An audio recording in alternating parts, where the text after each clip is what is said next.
Il est le plus grand que tous les anges, devenu d'autant supérieur aux anges qu'il a hérité d'un nom plus excellent que le leur, Hébreux 1,4. Les anges sont puissants, éclatants, rayonnants et très nombreux.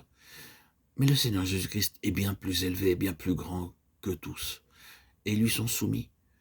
Bénissez l'Éternel, vous, ces anges qui êtes puissants en force et qui exécutez ses ordres en obéissant à la voix de sa parole. Psaume 103, 20.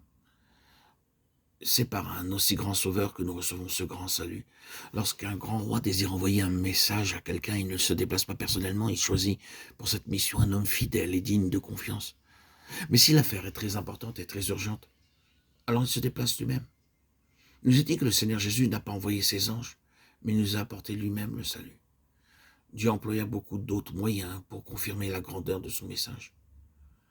Dieu, appuyant leur témoignage par des signes, des prodiges et divers miracles, et par les dons du Saint-Esprit, distribuait selon sa volonté. Hébreux 2,4. Tous les miracles accomplis par le Seigneur Jésus-Christ confirment la grandeur du grand salut.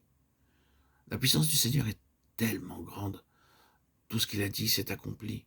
Il y eut un jour une grande tempête en mer, et les disciples étaient terrorisés. Déjà l'eau pénétrait dans le bateau.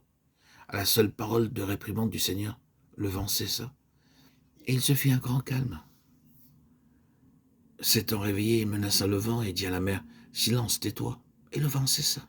Et il eut un grand calme. Marc 4, 39. Il a aussi guéri toutes sortes de maladies. Les gens de ce lieu, ayant reconnu Jésus, envoyèrent des messagers dans tous les environs. Et on lui amena tous les malades. Ils le prièrent de leur permettre seulement de toucher le bord de son vêtement. Et tous ceux qui le touchèrent furent guéris. Matthieu 14, 35, 36. Les miracles et les prodiges qu'il a accomplis confirment la grandeur du grand salut. Comme nous sommes insensés de négliger un si grand salut, nous nous comportons avec une grande légèreté à son égard. Nous ne passons pas suffisamment de temps à genoux pour saisir la grandeur de notre Sauveur et celle du salut. Ah, si nous possédons quelques objets de valeur, nous le conservons avec beaucoup de soin et d'attention. Mais nous ne nous soucions pas du grand salut accompli par un si grand Sauveur. Il est tellement grand que Dieu a chargé les anges d'être des esprits à notre service.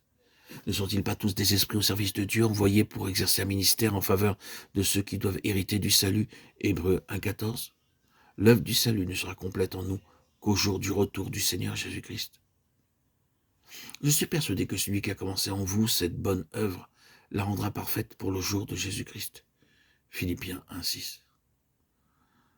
Nous recevrons alors des corps immortels. Le Seigneur ordonnera à ses anges de nous servir. Lorsque l'œuvre sera accomplie, nous pourrons nous rendre n'importe où dans le royaume céleste et ordonner aux anges de nous servir. Cette position n'est pas donnée aux anges, bien qu'il s'agisse d'anges puissants, se trouvant continuellement dans la présence de Dieu, entendant constamment sa voix et faisant tout son plaisir. Ce sont néanmoins des esprits à notre service. Quel grand salut, quel grand honneur, quel grand privilège, quel grand amour, quelle grande grâce.